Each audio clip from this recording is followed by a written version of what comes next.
지난 2주간은 예수님의 세 가지 직분 중 선지자와 제사장 직분에 대해 알아봤다면, 오늘은 예수님의 왕의 직분에 대해 배워보자. 근데 그 전에 질문이 있는데. 형님 자꾸 질문할 거면 상품 걸고 퀴즈쇼를 합시다. 할 거 많네 우리 형. 찬양 토크쇼도 해야 되고 퀴즈쇼도 해야 되고. 내가 그런 거 하면 너희들 안 나올 거잖아. 우리를 다스리는 분이 누구? 예수님이죠. 라고 저도 자신 있게 말을 하고 싶은데 제가 좀 말을 안 들어가지고.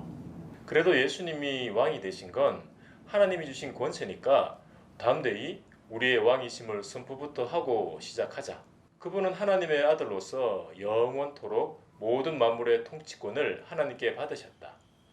부활 승천하신 후만이 아니라 이 땅에 계시는 동안에도, 이 세상에 오시기 전에도 왕의 직분을 행하고 계셨다. 오늘은 결론부터 얘기해 주시는 거예요? 글쎄, 결론은 이따가 엔딩맨한테 맡기고 좀 더 가보자. 재유야, 우리 형님이 결론을 너에게 맡긴단다. 잘 들으렴. 우선 우리가 사무엘상 8장을 보면서 불완전한 인간이 왕 되었을 때와 이미 모든 만물을 다스리고 계시는 영원한 왕 그리스도를 대조해 보면 좋을 것 같다. 영원 불변하시며 전능하시고 선하시며 완전하신 하나님과 아무리 왕이라고 해도 인간은 인간일 뿐인데 대조할 수 있을까요? 웬일이고? 재유야, 네가 형한테 지금 태클을 거는 거가? 태클은 무슨, 엔딩맨이면 이 정도의 열의는 보여줘야지. 아니, 내가 진짜 궁금해서 물어보는 거다.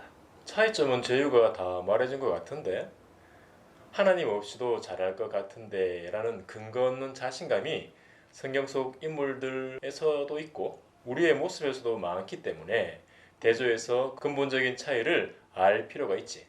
사무엘상 8장을 보면 그럼에도 불구하고 이스라엘 백성이 왕을 요구하는 장면이 나오는데, 그럼 왕이 있기 전에는 어떤 사람들이 이스라엘 백성의 지도자 역할을 했을까? 여호수아가 죽고 사울 왕이 출현하기 전까지 말이다. 사사들 아니었어요? 사무엘처럼 선지자 겸 사사인 사람도 있었고. 오, 맞다. 사사나 선지자들을 통해 하나님이 이스라엘을 다스리셨다. 질문 하나 합시다. 근데 사사가 뭐죠? 니는 다 알고 대답한 거 아니었나? 사사를 가리키는 히브리어의 뜻은 재판한다 또는 다스리다 라는 뜻인데, 그들에겐 재판관의 역할도 있었지만 무엇보다도 이스라엘을 위기에서 구하는 구원자로서의 성격이 강했다. 선지자 사무엘은 마지막 사사였는데, 사무엘이 늙고 대신 사사로 세운 그의 아들들이 부패하자 다른 나라들처럼 사람을 왕으로 세워달라고 요구했던 거라. 하나님이 왕이신데 왜 인간을 왕으로 세워달라 했을까? 다른 이유는 또 뭐가 있었을 것 같노?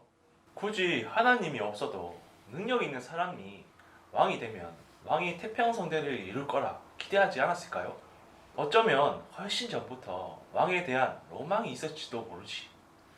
그리고 하나님은 눈에 보이지 않으니까 인간을 왕으로 세우면 나라의 모양새도 갖춰진 것 같고, 이방 나라들이 쳐들어와도 왕이 잘 진두지휘해서 지켜줄 거라고 생각했지 싶다. 독립을 꿈꾼 거네. 그거는 쇠가 빠지게 고생을 해봐야 하는데. 나도 독립하고 처음엔 좋았지. 금방 현타가 와서 그렇지. 알제 얼마나 빡센지. 하나님이 왕인데 왕으로 인정 못한다는 거잖아. 그러다가 하나님 말씀도 귓등으로 듣고 감정이 널뛰는 사람이 왕으로 군림하면 어쩌노? 딱 사울이 그렇잖아. 아합도 그랬고. 그런 왕은 많았다 아이가? 근데 그런 미래가 올 줄 알았겠나? 다른 나라들이 왕이 있으니까 부러웠겠지 그냥. 그래, 왕이 있는 나라를 동경하기도 했고 왕이 앞장서서 전쟁을 지휘해 주길 원해서였기도 했지만, 왕을 요구했던 근본적인 배경은 하나님을 무시하고 그분에 대한 믿음을 상실한 데 있다는 거다. 어쨌든 하나님이 허락했으니까 사울이 왕이 된 거잖아요. 왜 사울 같은 사람을 왕으로 세우셨을까? 그건 포기하듯 허락해 주신 것이 아니라 그들로 하여금 인간 왕이 가져다주는 폐해를 체험하게 하는 심판의 의미가 동시에 있었던 거다. 그걸 통해 당신만이 참된 왕이며 유일한 구원자였음을 가르치려 했던 거지. 그리고 하나님은 사울을 왕으로 세우기 전에 사무엘을 지켜 백성에게 왕정 제도에 대한 경고를 하게 하셨다. 권력형 왕이 얼마나 힘들게 할 것인지에 대해 말씀해 주신 거라. 그래도 소용이 없었겠죠. 한번 꽂히면 꼭 해야 되잖아요.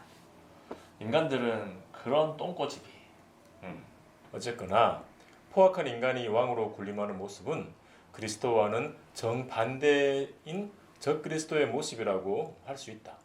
그러니까 참된 하나님의 백성은 그리스도가 왕 되심을 거부하거나 다른 걸 왕의 자리에 놓는 게 아니라 오직 그리스도께서 교회와 우주 만물의 통치자이심을 믿는 것이다. 왕이신 그리스도의 탄생을 예언한 미가서 말씀이 있는데 잠깐 같이 보자.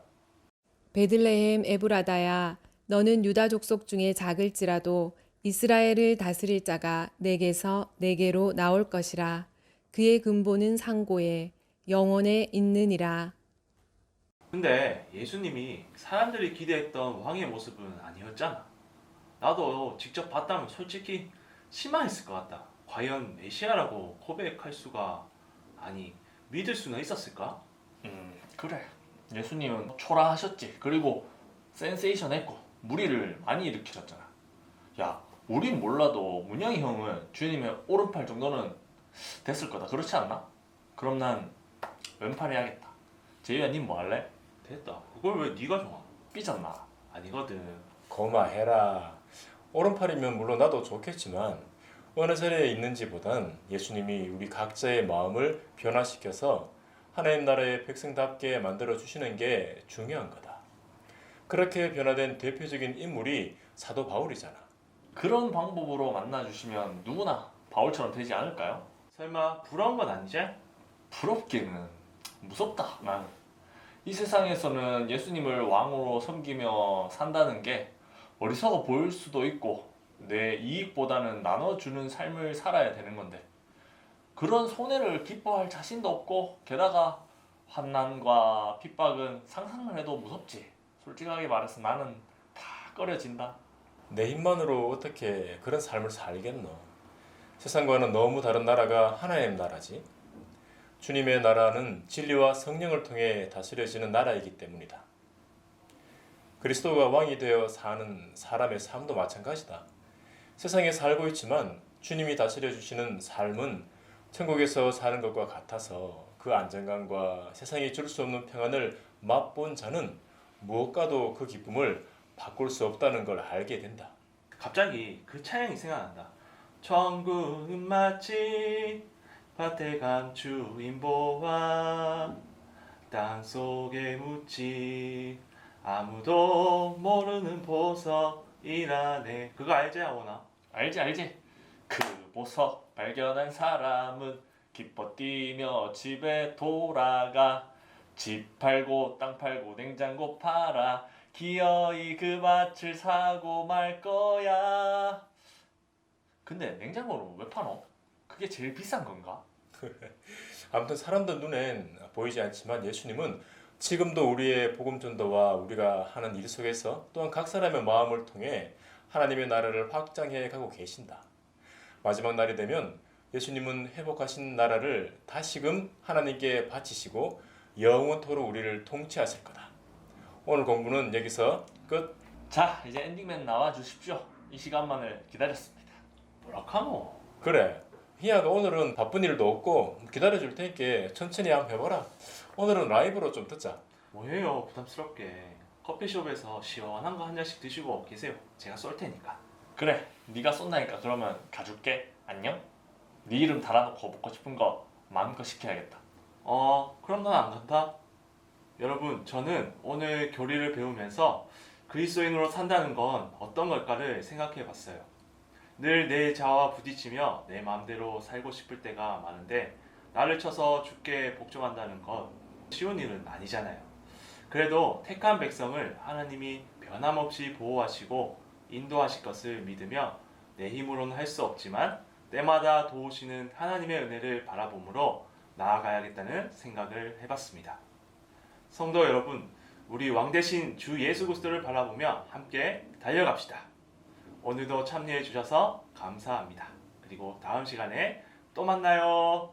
날이 저물어 갈 때 빈들에서 걸을 때 그때가 하나님의 때 내 힘으로 안 될 때 빈손으로 걸을 때 내가 고백해 여호와 이래 주